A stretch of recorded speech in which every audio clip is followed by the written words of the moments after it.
দুনিয়ার অনেক ধনীগণ আফসোস করবে যেইভাবে দুনিয়াতে গরিবরা আফসোস করে। দুনিয়ার অনেক গরিবরা দেখবেন আফসোস করে ধনীকেরে ওইলাম না, ধনীখানে ওইলাম না, আফসোস করেনি না করে না। হাসরের মাঠে অনেক ধনীরা আফসোস করবে দুনিয়াতে গরিব কেন ওইলাম না, গরিব কেন থাকলাম না, তাহলে তো আজকে এত কঠিন হিসাবের সম্মুখীন হইতাম না। কিয়ামতের কঠিন ময়দানে আল্লাহ পাক রব্বুল আলামিন ধনীর 500 বছর আগে গরিবরে জান্নাতে ঢুকাইবেন। আরো জোরে কোন সুবহানাল্লাহ। হুজুর আকরাম সাল্লাল্লাহু আলাইহি ওয়াসাল্লাম কে আল্লাহ পাক মুআজিজা কি পরিমাণ দিয়েছিলেন। আপনার আমার রাসূলের শান আমাদের বুঝে আসে না, শানের আলোচনা হয় না।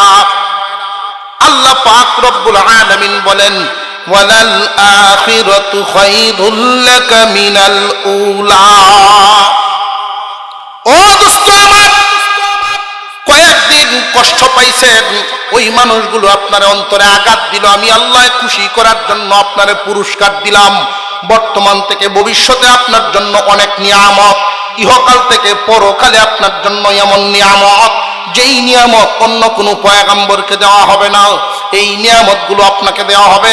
1 নম্বর নিয়ামত, কবর থেকে উঠে প্রত্যেকটা মানুষ হাসরের মাঠে যাবে পায়ে হেঁটে হেঁটে, কিন্তু একমাত্র আপনার আমার পয়গম্বরকে আল্লাহ হাঁটায়া নিবেন না। সোয়ারির ব্যবস্থা থাকবে, সোয়ারি। আপনার আমার পয়গম্বরের জন্য আল্লাহ একটা উটের ব্যবস্থা রাখবেন। এই উটের পা গুলো থাকবে স্বর্ণ এবং রূপা দিয়া বাদাই করা, লাগামটা থাকবে হীরা মানিক মুক্তা দিয়া, গদিটা দেওয়া হবে রেশম কাপড় দিয়া। আপনার আমার পয়গম্বরকে আল্লাহ বলবেন দোস্ত আমার, সবাই হাসরের মাঠে হাঁটিয়ে হাঁটিয়ে যাবে, কিন্তু আপনাকে আমি এমন নিয়ামত দিলাম যেই নিয়ামত কোনো পয়গম্বরকে আমি দান করি নাই। আপনি সওয়ার হয়ে যান উটের উপরে, আপনার আমার নবী উটের উপরে সওয়ার হবে।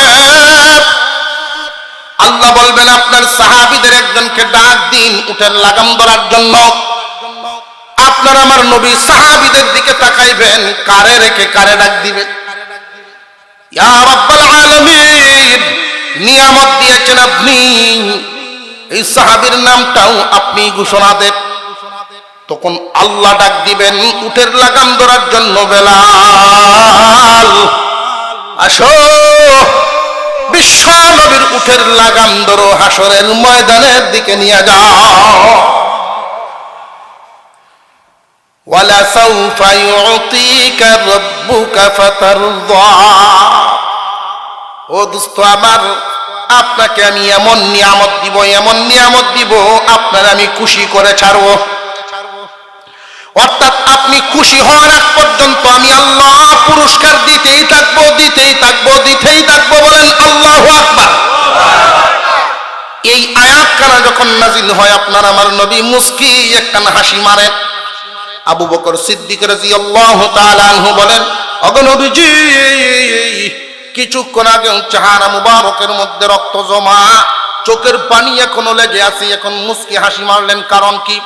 রে আবু বকর, আল্লাহ বলেছে এই পরিমাণ নিয়ামত আমাকে আল্লাহ দিবেন, আমারে খুশি করার আগ পর্যন্ত নিয়ামত দিতেই থাকবেন, দিতেই থাকবেন, দিতেই থাকবেন। আবু বকর রে, তুমি শুনিয়া রাখো, কিয়ামতের দিন আমারে যত নিয়ামতেই দেখ না কেন, আমি খুশি হইব না যতক্ষণ আমার উম্মত গুলো নিয়ে জান্নাতের ভিতরে না যাইব। আল্লাহ তো বলছেন আমারে খুশি করবে। আল্লাহর ওয়াদা কি কোনো লঙ্ঘন হইব? হেরফের হইব? আল্লাহ বলছেন আমারে খুশি করবেন, সুতরাং আমি আমার সমস্ত উম্মত নিয়ে জান্নাতের দাবি জানাইব। মুসলমান ইমানদার ভাইরা আমার, আল্লাহ পাক রব্বুল আলামিন আপনার আমার নবীকে খুশি করলেন। ঘটনাটা মনে আছে নি? শুরু থেকে মক্কার মানুষ কি বলছিল? আল্লাহ নবীকে ভুলে গেছে। সূরা নাজিল হইছে, সূরার শুরুর অর্থ হইল ওয়াদ-দুহা ওয়াল-লাইলি ইযা সাজা। রাতের একটা অংশ, দিনের একটা অংশ, দুই অংশের কসম। মা ওয়াদ্দাআকা রাব্বুকা ওয়া মা ক্বালা, আপনার রব আপনাকে বলেন নাই, আপনার প্রতি নারাজ হন না। ওয়ালাল আখিরাতু খায়রুল লাকা মিনাল উলা, ইহকাল থেকে পরকালে আপনার জন্য মঙ্গল রহিয়াছে। ওয়ালা সাউফা ইউতিকা রাব্বুকা ফাতারদা, কি পরিমাণ মঙ্গল যে আল্লাহ পুরস্কার দিতেই থাকবেন, দিতেই থাকবেন, অচিরেই আপনাকে খুশি করার আগ পর্যন্ত মহান আল্লাহ শুধু নিয়ামত দিতেই থাকবে। এখন নবীজি খুশি হয়েছেন। খুশি হওয়ার পরে আল্লাহ তাআলা সূরাতে এখন আর একটা ভঙ্গিতে কথা বলতেছেন। আপনারা ঘুমের বাবাইছে গেলা গেলা ঘুমো একটু দেখতাম, আর তোলেন তো দেখি ওই ধুমো মানে ঘুমো দেওয়া যায় না। আলহামদুলিল্লাহ, নারায়ে তাকবীর, নারায়ে তাকবীর। আল্লাহ পাক আরেক ভঙ্গিতে এখন আলোচনা করতেছেন। দোস্ত, এই কয়েকদিন মাত্র ওহী বন্ধ, আর এরা বলছে আমি আপনাকে ভুলে গেছি। এই কথাটা আপনি শুনিয়া মান্য লাইছেন, আপনিও মনে প্রাণে বিশ্বাস করে কান্না শুরু করে দিছেন। দোস্ত, আপনি যেদিন ইতিম ছিলেন ওই দিনও আমি আল্লাহ বলি নাই। পরের আয়াত আল্লাহ এইভাবে শুরু করছেন, আলাম ইয়াজিদকা ইয়াতীমান ফাআওয়া, আপনি কি ইতিম ছিলেন না? আমি আপনার অভিভাবক মিলাইয়া দিছি, আপনারে দেখাশোনা করার জন্য উপযুক্ত মানুষ মিলাইয়া দিছি। যেই দিন আপনার আম্মা আপনারে কুলে নিয়া মক্কার বাজারে দাঁড়াইছে, কবিলায়ে বনু সাআদ 10টা উট বুঝাই করে মানুষ আইছে মক্কার বাজার থেকে শিশু নেওয়ার জন্য, দুধ পান করাইব গ্রাম এলাকায় নিয়ে। তখনকার সময় একটা রেওয়াজ, তখনকার সময়ের একটা নীতি ছিল এমন, শহরের মহিলাদের বাচ্চাদেরকে গ্রামের মহিলারা নিয়ে যাইত দুধ পান করানোর জন্য, বিনিময়ে তারা পয়সা পাইত। তো শহরের মহিলারা নিজের বাচ্চারে গ্রামের মহিলাদের হাতে দিতেন কেন? নিজেরা দুধ পান না করায়া গ্রামের মহিলাদের হাতে দেওয়ার কারণ, 1 নাম্বার কারণ, গ্রামের আবহাওয়া শহরের আবহাওয়ার চেয়ে ভালো। আরো জোরে কর, এটা এতদিনে শহরের মানুষ বুঝতেছে, আগে বুঝছে না। আগে মানুষ পাগল হয়ে শহরে যেত, আর শহরও গেলে 3 মাস যদি থাকি আইতো পারছে, এই পরে বাড়িতে আইসে ফ্যান ফিন দিয়ে আরেক জাতের একটা বাপ ধরে শুদ্ধ ভাষায় আলাপ করে, একটা বাপ শব্দ তো অন্যরকম। এখন আর এই বাপটা, এখন আর এটা নাই। বরং শহরও মানুষ ফাটতে যায় না, শহরও মানুষ ফাটতে যায় বিহুদৌরিয়া, এই বুঝায় বসছে। গ্রামও চলতে পারে না, কি করবো, শহর হয়েছে। 2 নাম্বার কারণ হইল শহরের ভাষা আর গ্রাম অঞ্চলের ভাষা একটু বেশ সমস্যা। বানিয়াচঙ্গের ভাষা এটা 100 বছর আগে এই ভাষায় রমি আছে, ঠিক। কিন্তু ঢাকা শহরের ভাষা এটা সংমিশ্রণ, কুমিল্লার মানুষও আছে, সিলেটের মানুষও আছে, বরিশালের মানুষও আছে, আছে না নাই? এই সকলের ভাষাটি একসাথে মিল দিয়া পরে বাংলা ঢাকার ভাষাটা খিচুড়ি হয়ে যায়। কথা বুঝে আসতেছে? মক্কা একটা শহর, সেখানে বহু ধরনের মানুষের বসবাস। সেই এলাকার বাচ্চারা যেন গ্রাম এলাকায় থাকে, গ্রামের আরবি ভাষাটা, শুদ্ধ ভাষাটা, আঞ্চলিক ভাষাটা শিখতে পারে। 2 নাম্বার হলো আবহাওয়া, সুস্থ আবহাওয়া পায়। মা আমিনা, আপনার আমার বিশ্ব নবী মুহাম্মদ শিশু মুহাম্মদকে নিয়ে বাজারে দাঁড়াইছেন। সব মানুষ তো আইছে বাজারে। ওই দিন খুব ভালো করে বুঝবেন, খুব ভালো করে বুঝবেন, শিশুকে দেওয়ার জন্য মা কুলে দাঁড়াইছে, বাবাও তো সাথে আছে প্রত্যেক বাচ্চাদের। বাবায় মাঝে মাঝে কুলে লয়, বাজারের এই মাথায় ওই মাথায় বেড়ায়। কিন্তু ওই দিন আমিনার সাথে তো আব্দুল্লাহ নাই, আল্লাহর নবীর আব্বা নাই। বাজারের কোনায় দাঁড়ায় দাঁড়ায় চোখের পানি ছাড়েন, আমিনায় কান্দেন। আমার মুহাম্মাদের বাপ যদি থাকতো, আমার ভূতেরও তো কুলো লইয়া বাজারে গুলল। আল্লাহ পাক রব্বুল আলামিন জিবরাইল আমিনকে বলেন, জিবরাইল রে, এই মক্কার বাজারে আব্দুল্লাহ কুলো লইয়া ঘুরল, কিন্তু আমি আব্দুল্লাহরে নিয়ে আসছি। আমি নাই তো জানে না আমার দুস্তরে শুধু মক্কার বাজার না, কোন নবীরে যেখানে ঘুরাইতে আনি নাই, আমার দুস্তরে আমি 7 আসমানের উপরে ঘুরাইতে আনবো, মেরাজ করাইতে। মা আমিনা বাজারের কুলে নিয়ে দাঁড়ায় রয়েছেন কোনাতে। কবিলায় বনু সাদ, এই কবিলার সাথে একজন মানুষ আসছেন, কাফেলার সাথে একজন মহিলা হালিমাতুস সাদিয়া। আলম ইয়াজিদকা ইয়াতীমান ফাআওয়া। ও আমার দোস্ত, মক্কার মানুষদের কথায় ভাবছেন আমি ভুলে গেছি, কয়েকদিন মাত্র ওহী বন্ধ। যেই দিন আপনি ইয়েতিম ছিলেন, ওই দিনও আমি আপনারে বলি নাই, জায়গায় জায়গায় আপনার জন্য আমি মানুষ রেডি করে রাখছি। কোন আল্লাহু আকবার। হালিমাতুস সাদিয়া মক্কার দেশে মহিলা কি কম ছিল? এই হালিমাতুস সাদিয়ারে দিয়া বিশ্ব নবীকে লালন পালন কেন করাইলেন? কারণ হলো হালিমা শব্দের অর্থই হলো সহনশীলা নারী। সহনশীলা নারী। সব নারী কি সমান? কোন নারী বাচ্চারা শাসন করতে গিয়ে দেখবেন ভিডিও এমন কিল মারে, শিখ মারে বই তাই বাচ্চা আছে না নাই? এমন কিল মাইরে বইব। আর এমন মাও তো আছে বাচ্চার শত জ্বালা যন্ত্রণা সহ্য করতেছে, কিন্তু বাচ্চার উপরে হাত তুলে না। বাচ্চারা এমন মা আছে দেখবেন খানা খাওয়ানোর জন্য এই রুম থেকে ওই রুমে যায়, এই রুম থেকে এই রুমে যায়, লুয়ে লুয়ে ফিসেতে দৌড়ে। আর এমন মাও আছে বাতমা হয়ে সামনে ঠেলা দিছে, খাইলে কান হইলে যায়। আছে না নাই? হালিমা শব্দের অর্থই সহনশীলা নারী।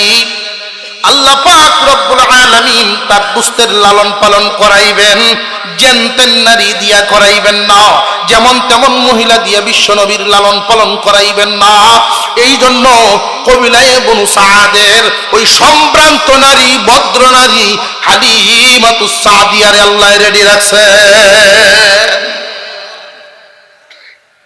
হালিমাতুস সাদিয়া বাজারে ঢুকছে, নিজের কুলে একটা বাচ্চা আছে, যারার পয়সা আছে, পয়সাওয়ালা বাচ্চার কদর আছে না নাই? যেই বাচ্চার বাপের পয়সা আছে দেখবেন খালার কাছে ওই বাচ্চার আদর, নানা নানুর কাছেও বেশি আদর। কাছেরটা কইলাম, পাড়ার মানুষও আদর করে।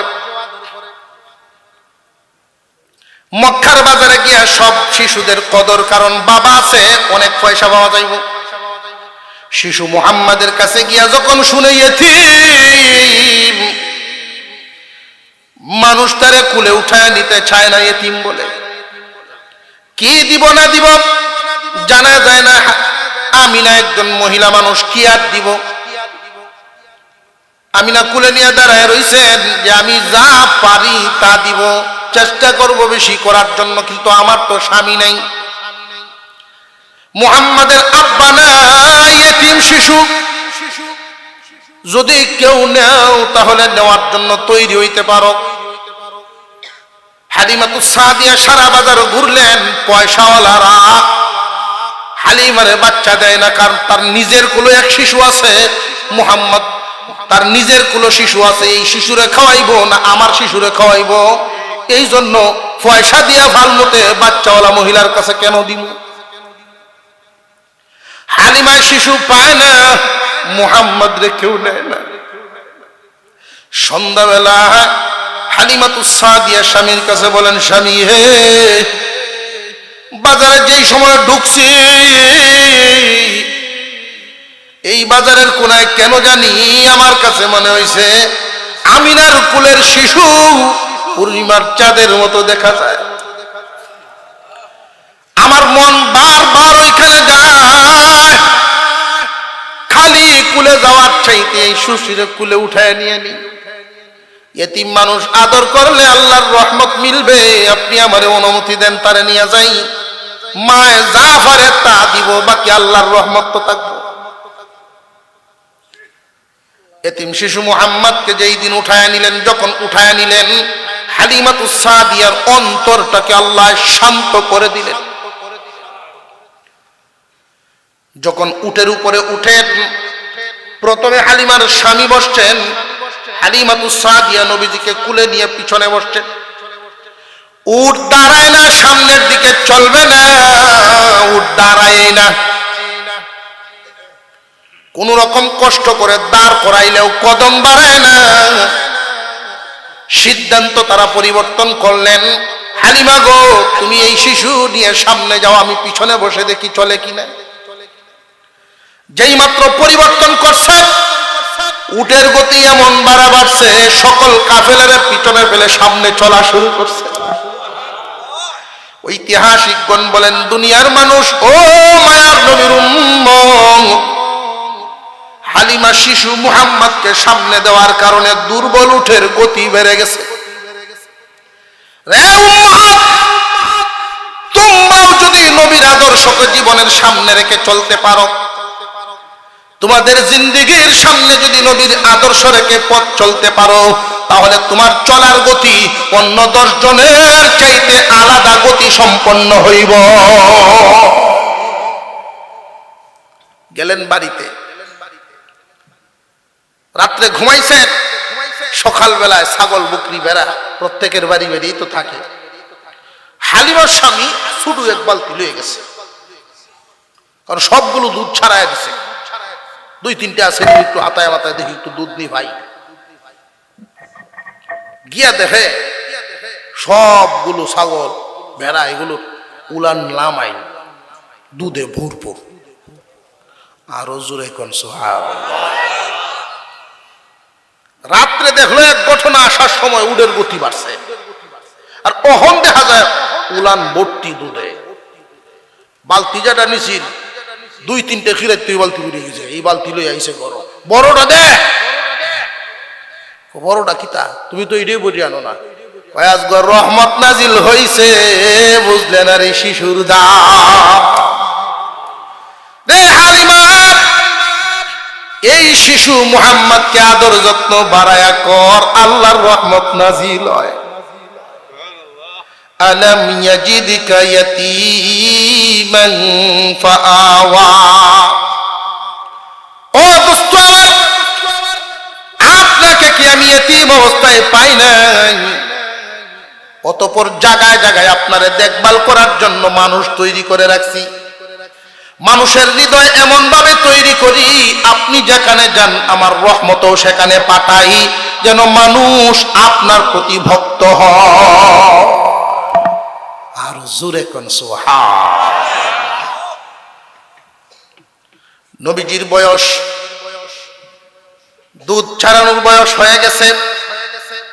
হালিমায় তো এখন দেলানো লাগবো আমিনার কুলো নিয়ে, দেওয়ান লাগতো না, লুয়ে গেছে মক্কা। সোনার ডিম পারে আশ কেউ দলতো চায়, হালিমার মনেও দিত না। সবচেয়ে বড় কথা হইল হালিমা আদর করে, অত্যন্ত আদর করে। কেমন আদর? নিজের সন্তানকে রাখে সাইডে ঘুম পাড়ায়া, মুহাম্মদকে বুকের উপর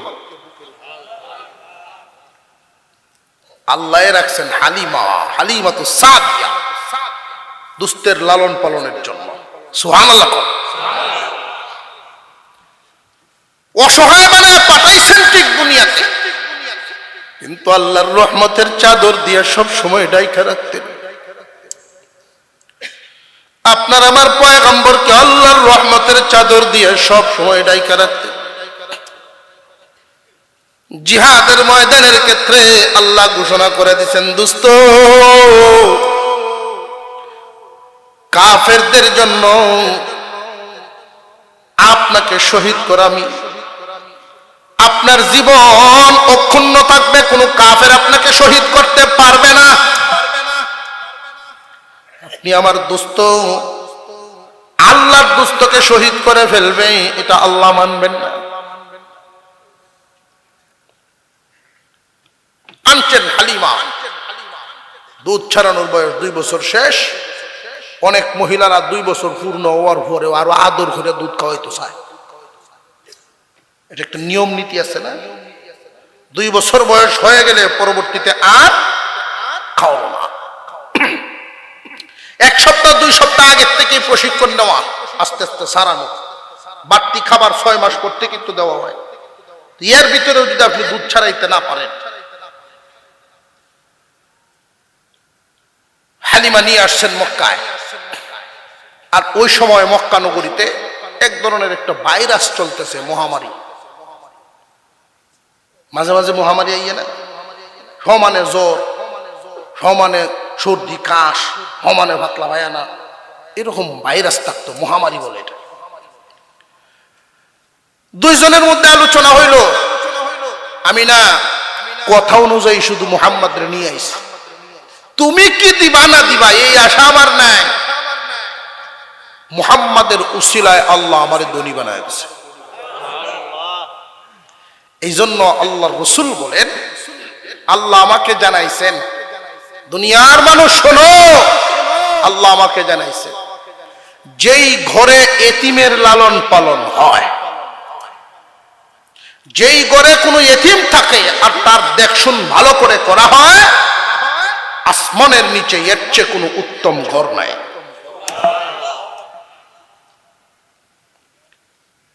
কোন বিধবা নারী স্বামী হারা, এই সন্তানগুলো নিয়ে যদি নিজের চরিত্র ঠিক রেখে, নিজের চরিত্রটা ঠিক রেখে যে না আমি আর স্বামী গ্রহণ করব না, এই এতিমের লালন পালন করব। আল্লাহর রাসূল বলেন, এতিমের অভিভাবক আর আমি মুহাম্মদুর রাসূলুল্লাহ হাসরের মাঠে 2 আঙ্গুল যত কাছাকাছি, হাসরের মাঠে থাকবো এত কাছাকাছি। কেউ যদি আদর করে এতিমের মাথায় হাত বুলাইয়া দেয়, এই হাতের নিচে যতটা চুল পড়ে আল্লাহ এতটা নেকি দান করে। আর এখন এমন কিছু রাগব বল আছে, এতিমের মাল খায় কাফেররা। আবু জেহেল খাইতো। আর আইতাল্লাযী ইউকাযযিবু বিদ্দীন, সূরার মধ্যে খাসলত তুলে ধরা হয়েছে, এতিমের মাল খাইব, এটা কাফেরের খাসলত। বড় ভাই মারা গেছে, ছোট ভাই যদি সুযোগ পায়, বিলের ক্ষেত নামার ক্ষেতটি দিব এতিমরে, আর সরসটি নিব হের বাড়ো। এতিমের প্রতি ইনসাফ করলো না বেইনসাফ? এতিমের হককে যদি কেউ মাত্র আইয়ে, আরো উল্টা পাল্টা কথা কেব, কত দরুদি গাল লাগি বেড়ার সাথে আরো কার্য লাগবে। জেনে রাখবেন, এতিমের মাল যদি কেউ ঠকায়া খায়, আল্লাহ তুলনা করেছেন এতিমের মাল আগুন। আর আগুন যেখানে যায় ফুটিয়ে ছাই বানায় সারে, তোমারটা সহ শেষ হইব। হালিমা আর আমিনা দুজন একটা পাথরের উপরে বসেছেন। যেহেতু মহামারী চলতেছে, তোমার চুক্তি অনুযায়ী লইয়া ইসলাম আবার নিয়ে যাইব সাথে, মুহাম্মদকে এখানে রাখবো না, তুমি পেটে ধরছো, আমি তো দুধ খাওয়াইয়া ভালছি, এখানে তুই যেতাম না। 2 জন গপ করতেছে, কন্যা সোহাগ। নবীজির শানের একটা কথা এখন শুনেন, খুব মনোযোগ দিয়ে শুনবেন। হালিমায় বলতেছে, আমিনা গো, জীবনে অনেক শিশু দেখছি, অনেক শিশু দেখছি, অনেক শিশু দেখলাম, কিন্তু মুহাম্মাদের মতো এত সুন্দর শিশু আমি হালিমা জীবনে কোনোদিন দেখি নাই। আমিনা বলেন, হালিমা তুমি গ্রামের মানুষ আর আমি থাকি শহরে, মক্কা এবং মদিনা দুই শহর আমি ঘুরছি। আমি শহরের মানুষ হয়েও আমার নিজের সন্তান মুহাম্মাদের মতো কোন সুন্দর সন্তান আমি দেখি নাই। এত সুন্দর শিশু আমার জীবনেও দেখছি না। আল্লাহ বলেন, জিবরাইল এই মুহূর্তে যদি তুমি থাকতা তুমি কি বলতা, তুমি বলো দেখি তোমার ভাষা কি? জিবরাইল আলাইহিস সালাম বলেন, আমি तमाम দুনিয়া 1 মিনিটের মধ্যে तमाम দুনিয়া 1টা সেকেন্ডের ভিতরে চক্কর দিতে পারি। तमाम সৃষ্টি জগৎ ঘুরে ঘুরে দেখেছি, আদম আলাইহিস সালাম থেকে নিয়ে সকল নবীগণের কাছে আসা যাওয়া করেছি। আমি কোন জায়গায় মুহাম্মাদের মতো এত সুন্দর মানুষ দেখি নাই। হালিমায়ও দেখে নাই, আমিনায়ও দেখে নাই, জিবরাইল কয় আমিও দেখি নাই। স্বয়ং আল্লাহ বলেন, জিবরাইল তবে শোনো, তোমরা দেখো নাই মানে কি যে তাকতেও পারে এমন কি? তোমরা দেখছো না যে তাকতেও পারে, হয়তো আমরা দেখছি না। আমি মাখলুক গুলো বানাইছি আমি আল্লাহ। আমার বক্তব্য তুমি শুনিয়া লও, আমার দোস্ত মুহাম্মাদের মতো সুন্দর করে এমন কোন মাখলুক আমি বানাই না।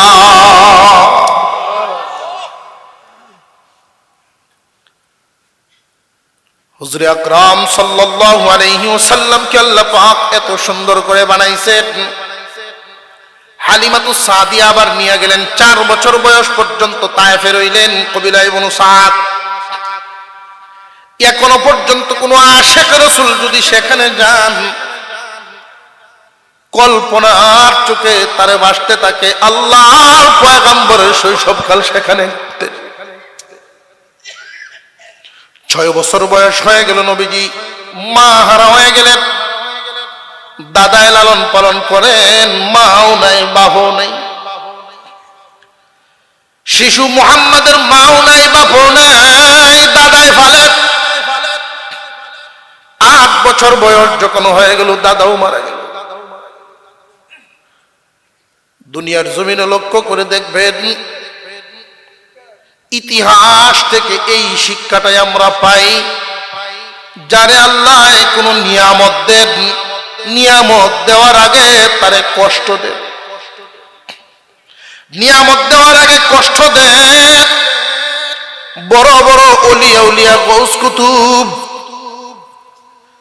যাদের উপরে আল্লাহর মায়ার নজর বেশি, যাদেরকে আল্লাহর নিয়ামত দিবেন, এদেরকে বেশিরভাগই ছোটবেলায় এতিম বানায়া দেন।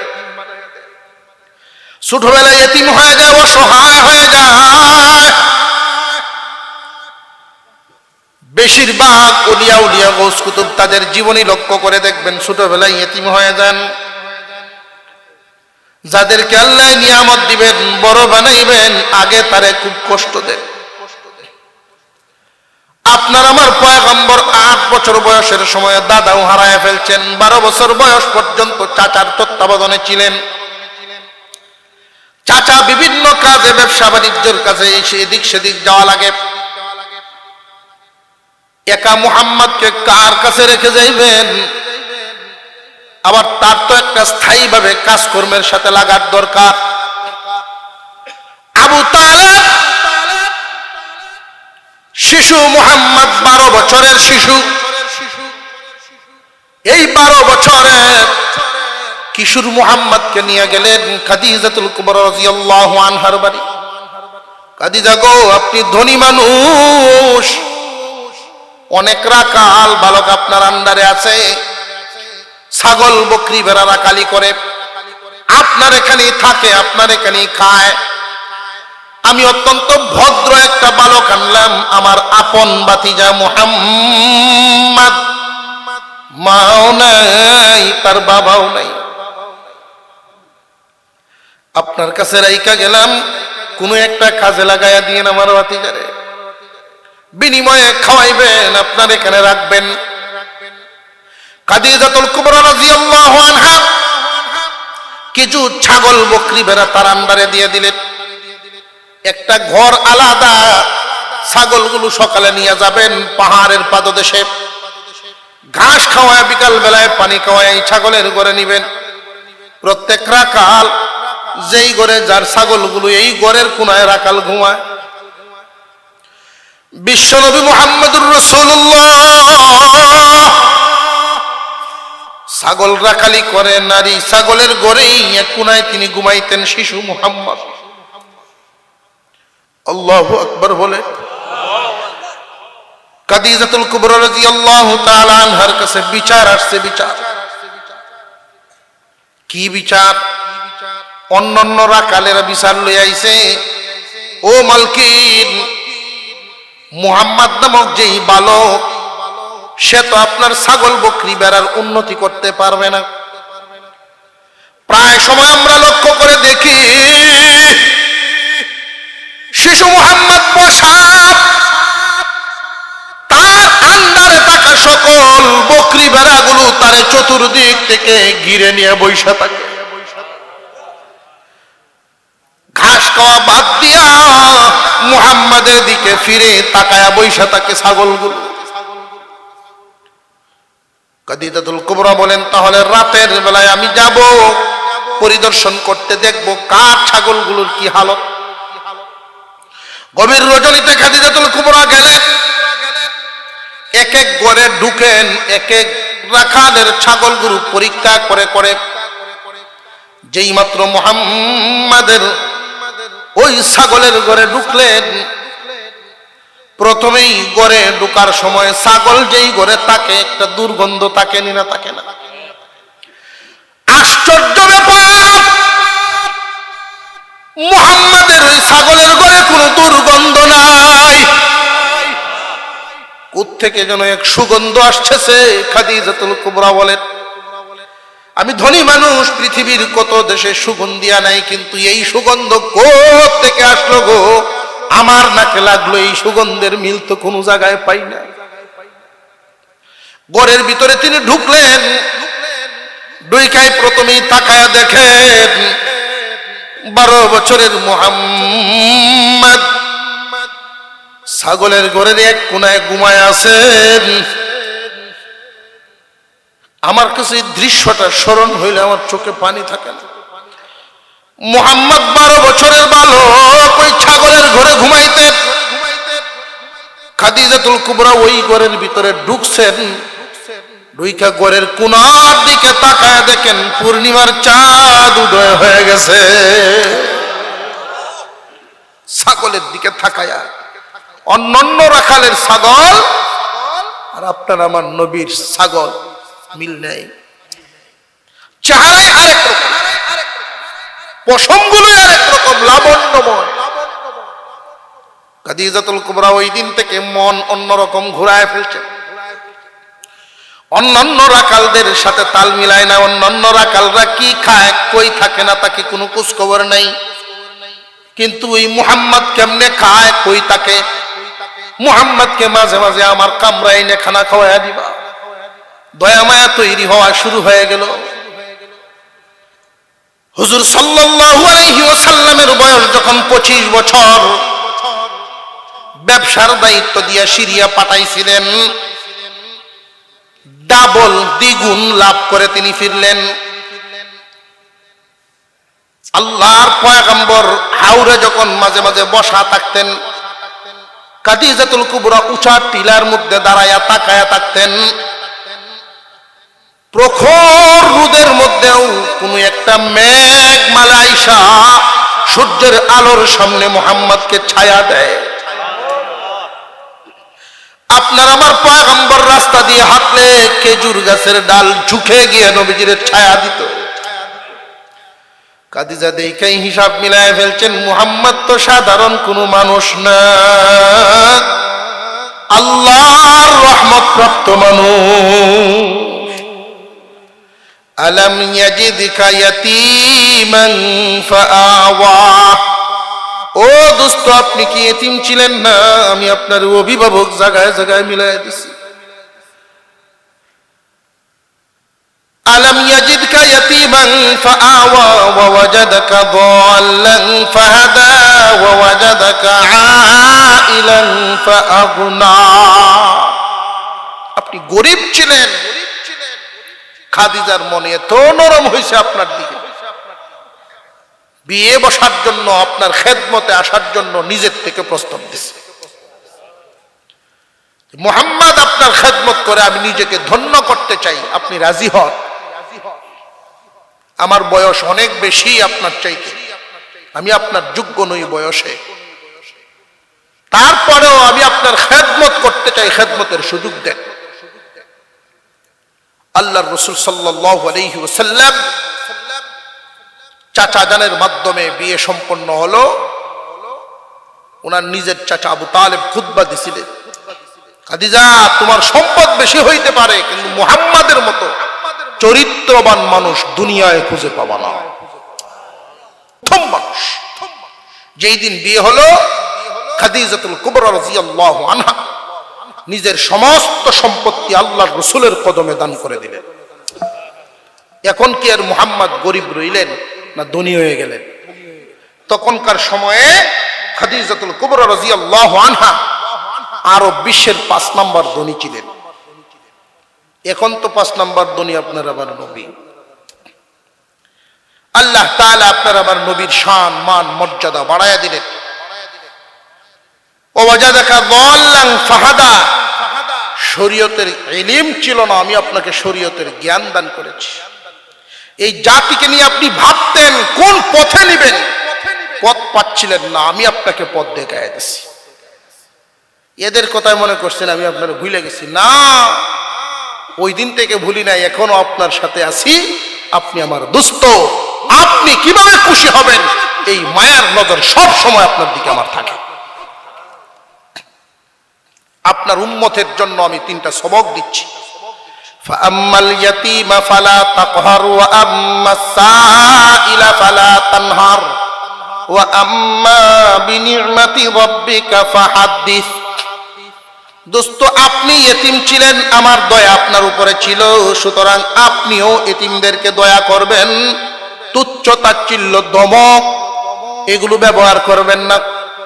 কিয়ামত পর্যন্ত আপনার উম্মতেরাও যেন এতিমদের সাথে কোনো কঠোর আচরণ না করে, এতিমদের সাথে কঠোর আচরণ যেন না করে। এতিমকে ধমক দিবেন না, এর অর্থ এতিমকে শাসন করার নিয়তে ধমক দেওয়া জায়েজ, শাসনের নিয়তে ধমক দেওয়া জায়েজ।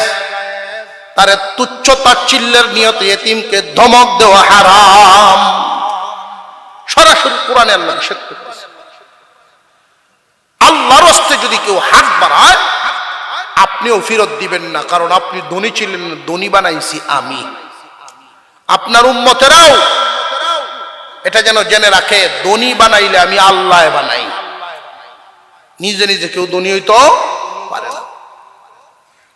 যারে যেই নিয়ামত দেই, আপনাকে শরীয়তের নিয়ামত দিয়েছি বর্ণনা করেন, দুনিয়ার জমিনে আমি যারে যেই নিয়ামত দেই, নিয়ামতের শুকরিয়া যেন 2 ভাবে আদায় করে, কওলি ফি'লি, কথার মাধ্যমে, কাজের মাধ্যমে। যারে যেই দায়িত্ব দেওয়া হয়, দায়িত্বের হক আদায় করে যেন দায়িত্ব পালন করা হয়। আর আল্লাহর দেয়া নিয়ামতের শুকরিয়া যেন জবানে আদায় করা হয়। আল্লাহ তাআলা আমাদেরকে আমলের তৌফিক দেন, বলুন আমিন। আরো জোরে বলেন আমিন। আমি আপনাদের কাছে দোয়া চাই, আপনারা আমার জন্য দোয়া করবেন, আমিও আপনাদের জন্য দোয়া করি। আজকের মাহফিলে যারা দেশ বিদেশ থেকে অর্থ দিয়া, শ্রম দিয়া, বিভিন্ন পরামর্শ দিয়ে সহযোগিতা করছেন, এলাকা মুর্দে গান সহ জিন্দা মুর্দা সবার জন্য দোয়া হবে। আমরা প্রত্যেকে আত্তাহিয়াতুর সূরাতে বসে আস্তাগফিরুল্লাহ দুরূদ শরীফ পড়ি।